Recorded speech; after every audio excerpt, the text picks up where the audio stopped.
How does one build a life abroad? That's what I've been thinking about lately. How did I do this?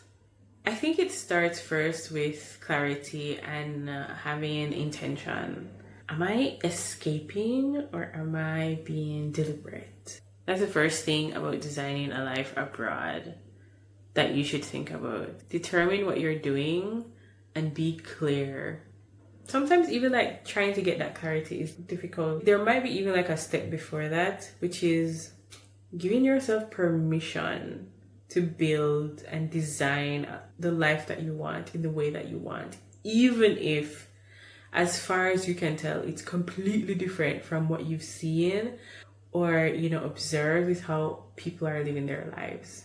I think that's like the first step in designing the life that you want that really fits you. Giving yourself permission to do it. Like, yes, I can live life the way I want.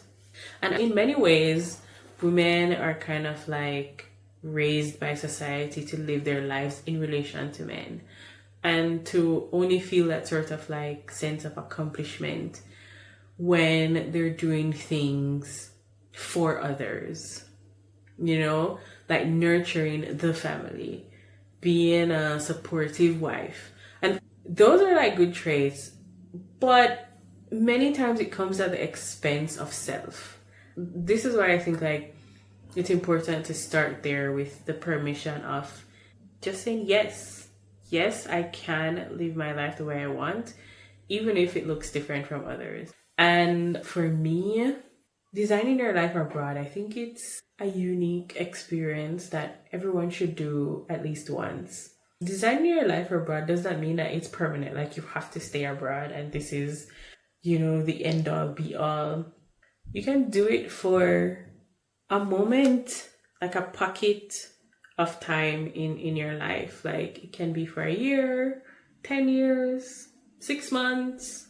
I don't think it should be shorter than 6 months, but it could be as well. Everyone should experience living their lives abroad. I think it would be such a wonderful thing if every woman could be able to live a life that they want abroad, away from expectations, away from obligations, away from their old identities. And so how do you do that? You give yourself permission, and then comes a lot of stillness, because you have to do a lot of introspection and you have to really, really be clear and direct with yourself, then honest with yourself about what it is that you want.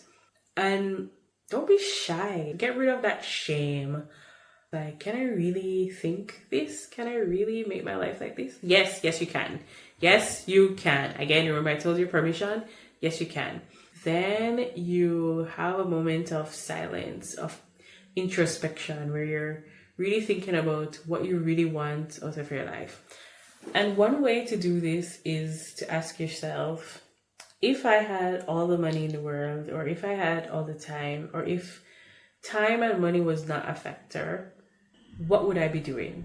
Or if I didn't have X obligation, or if this problem was solved, what would I want to do with my life?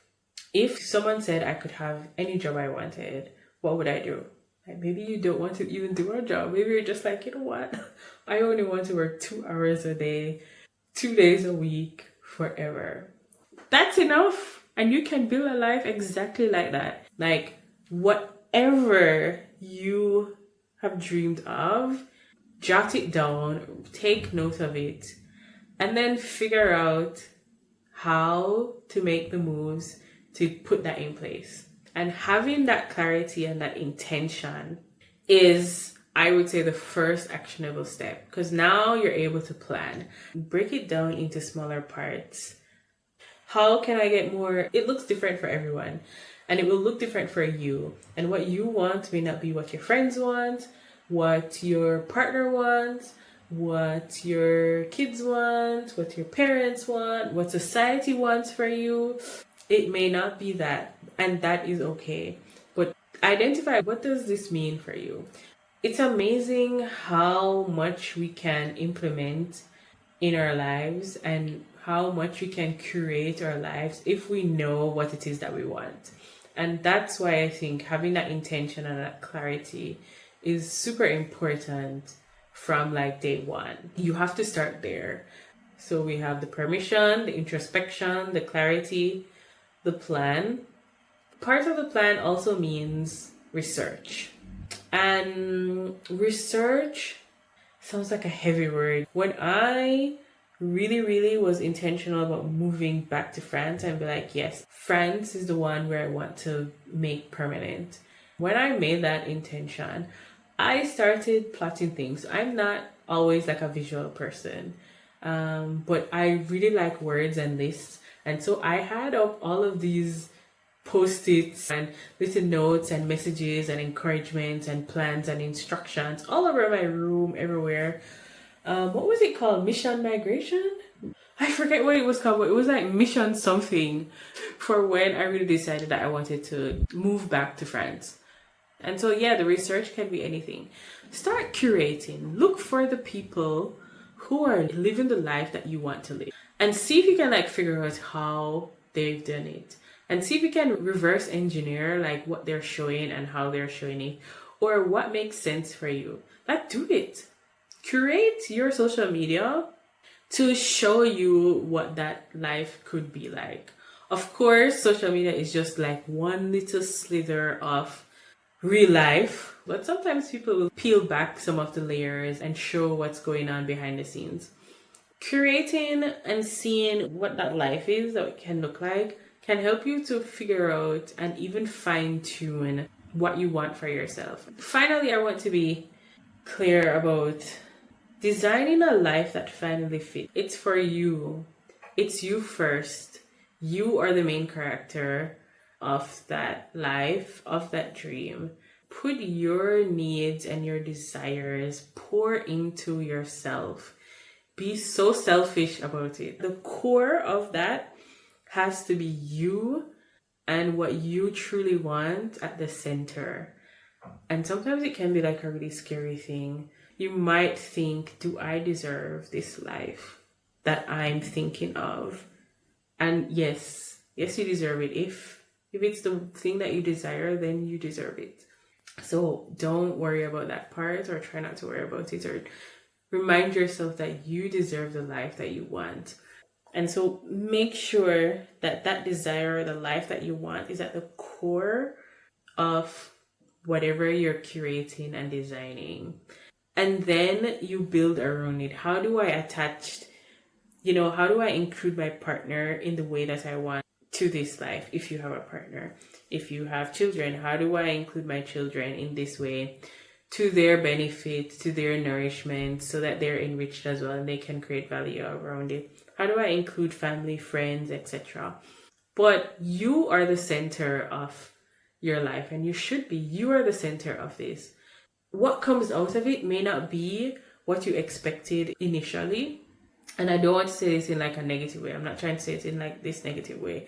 But I mean that what grows out of it and the fruit of that research and that introspection and that clarity can be something bigger and better than your wildest dreams and your wildest imagination.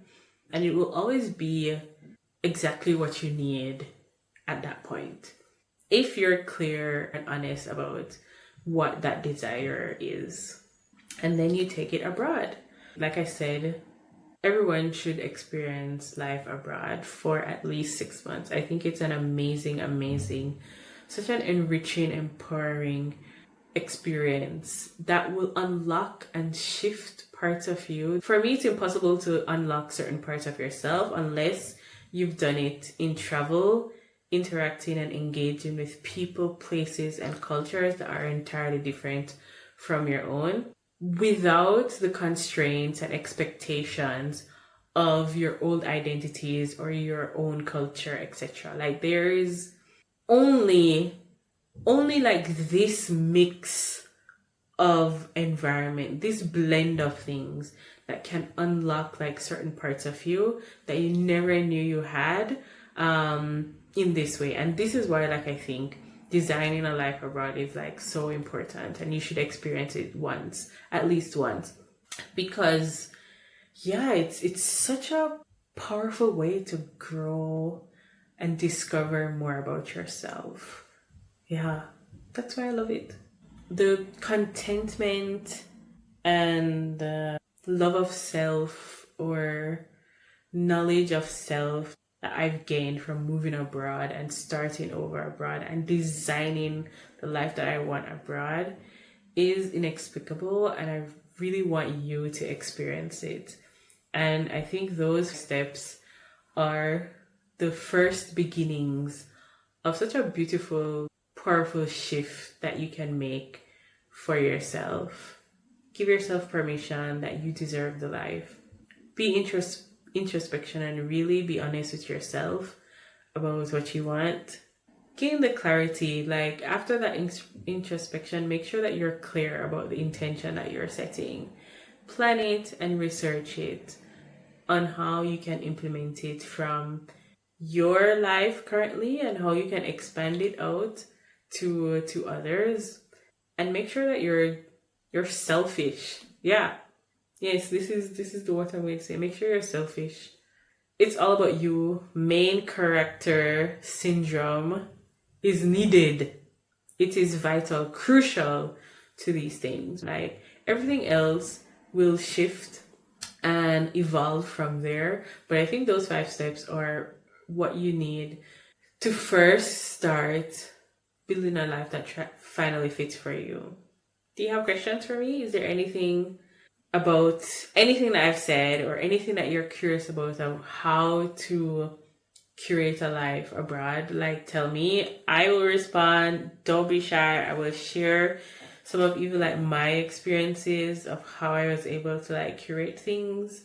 But I just wanted to give you that kind of like encouragement today. So feel free to ask me whatever you want and I'll respond, right? As usual. Ciao.